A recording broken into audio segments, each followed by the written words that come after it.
আর সেদিন আমরা রোজা রাখতে পারছি না। কিন্তু বর্তমান সময়ে বিজ্ঞানের দৃষ্টিভঙ্গিতে কিছুটা সময় চিন্তা করলে আমরা বুঝতে পারবো এই আবেগী স্লোগানটা কতটা জটিল এবং নতুন ভাবে কতটা বিশৃঙ্খলা তৈরি করতে পারে এবং কতটা অসম্ভব।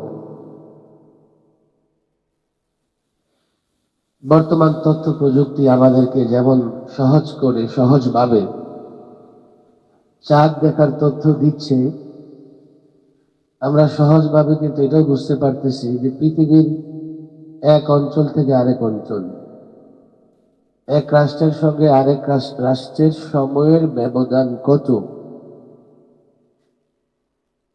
ইউটিসি, কোঅর্ডিনেটেড ইউনিভার্সাল টাইম, আগে আমরা জিএমটি দিয়ে হিসাব করতাম,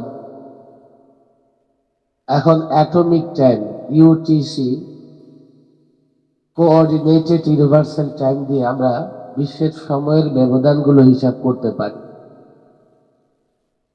ধরে নেওয়া যাক সাধারণত আমাদের দেশে যারা একই দিনে রোজাকে মেয়েদের কথা বলেন, ওনারা সৌদি আরবকে ফলো করে থাকেন।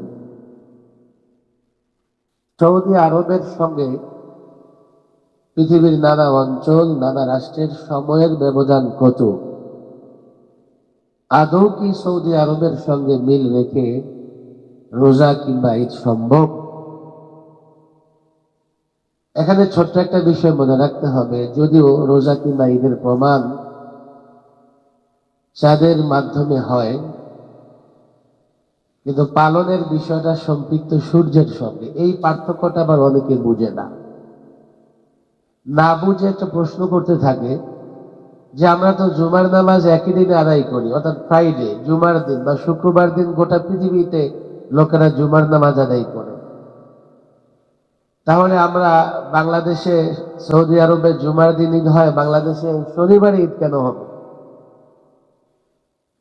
জুমা প্রমাণিত হয় সূর্যের মাধ্যমে।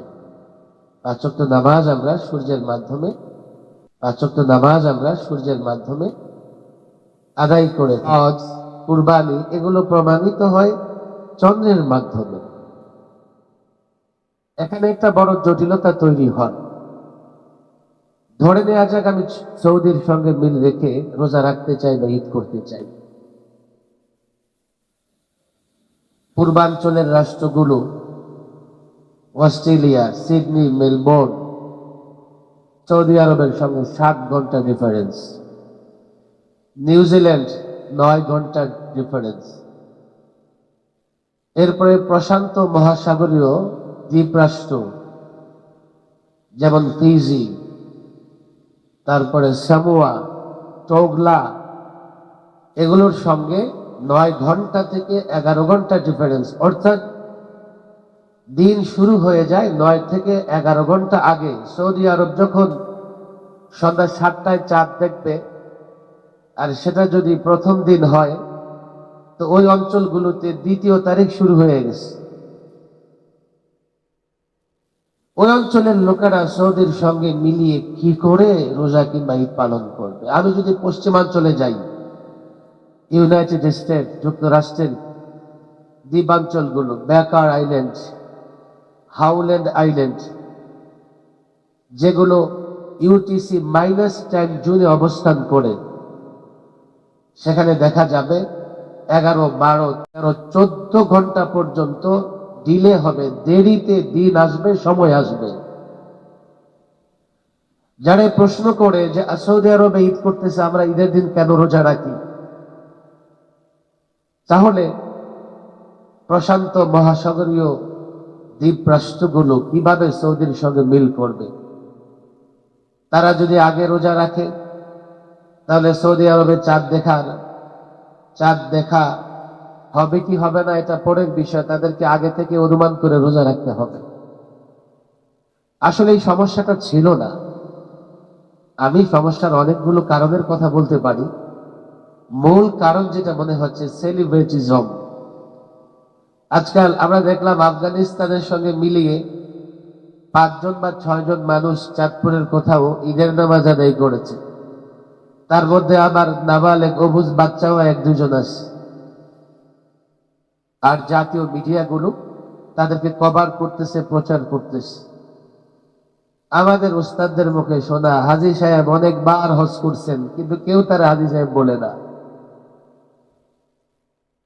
এবার হজ করতে গিয়ে চিন্তা করলো এমন একটা কাজ করব যাতে দেশে গেলে সবাই আমারে হাজী সাহেব বল। লোকদের সঙ্গে পরামর্শ করলো, লোকেরা বললো যাও ওই হাউজের পারে দাঁড়ায় পেশাব করে দাও।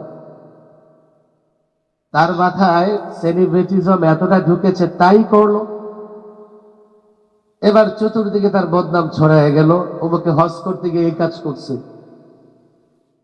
সে মনে মনে ভাবলো এবার আমি যে হজ করছি লোকেরা জানতে পেরেছে। কিন্তু বিপত্তি ঘটলো অন্য জায়গায়। লোকেরা শুধু হাজি বলে না, বলে মুতুইরা হাজি। আমাদের দেশের ওই লোকদের প্রবলেম হচ্ছে তারা মিডিয়ায় আসতে চায়। আজকাল তো আমরা জানি সেলিব্রিটি জমের মতো যাদের মাথায় কাজ করে, তারা এতটা ভাইরাল থাকতে চায়, এতটা প্রতিক্রিয়াশীল হয়, কোথাও তারা হুদুদ কিংবা সীমারেখা মানতে চায়। এখানে আমি মনে করি যে স্টোরির দৃষ্টিভঙ্গি, বাস্তবতা, জটিলতা ওলামায়ে কেরাম তুলে ধরবেন। তবে এটাও মনে রাখতে হবে লাতু কে বুঝ বাতু সে নেহি মানতে। আমি ওই অঞ্চলের ওলামায়ে কেরামদের বলবো, ওরা মানসিকভাবে বেকারগ্রস্ত। ওরা উম্মাহকে এক নয়, উম্মার ভেতরে বিশৃঙ্খলা তৈরি করতে চায়। এটা মীমাংসিত বিষয়। 1400 বছর ধরে প্রত্যেক অঞ্চল, প্রত্যেক রাষ্ট্র আঞ্চলিকভাবে চাঁদ দেখে রোজা রাখতেছে, ঈদ করতেছে। আজকে মিডিয়া কিংবা তথ্য প্রযুক্তির কল্যাণে জেনে যাবার কারণে যারা বিশৃঙ্খলা তৈরি করতেছে, ওরা রাষ্ট্রদ্রোহী, ওরা ধর্মদ্রোহী। ওদেরকে আইনের আওতায় এনে শায়েস্তা করতে হবে। তাহলে দেখা যাবে আগামী ঈদে একজনকেও টোকায়া পাওয়া যাবে না যে সৌদির সঙ্গে, আফগানিস্তানের সঙ্গে কিংবা অন্য দেশের সঙ্গে মিলাইয়া ঈদ করতেছে। রাষ্ট্রের এখানে একটা দায়িত্ব আছে। যেহেতু শীর্ষ আলেম, এই প্রোগ্রামের একটা লক্ষ্য এটাও বটে, কেননা এখানে বাংলাদেশের সব শীর্ষ আলেমরা এসেছেন। রাষ্ট্রকে এটা কানে দিতে হবে, রাষ্ট্রকে এটা বুঝতে হবে। ওলামায়ে কেরাম একসঙ্গে হয়ে এই দাবিগুলো শুধু বোঝাবার জন্য নয়, রাষ্ট্রের উপর এক ধরনের চাপ প্রয়োগ করা, যাতে কোনো ধরনের বিশৃঙ্খলা তারা করতে না পারে। আমার বিশ্বাস মিডিয়ার মাধ্যমে রাষ্ট্রের কাছে কথাগুলো পৌঁছে যাবে, তার আইনত ব্যবস্থা নেবে ওই লোকদের বিরুদ্ধে। আল্লাহ তৌফিক দান করুন। ওয়া মা তৌফিক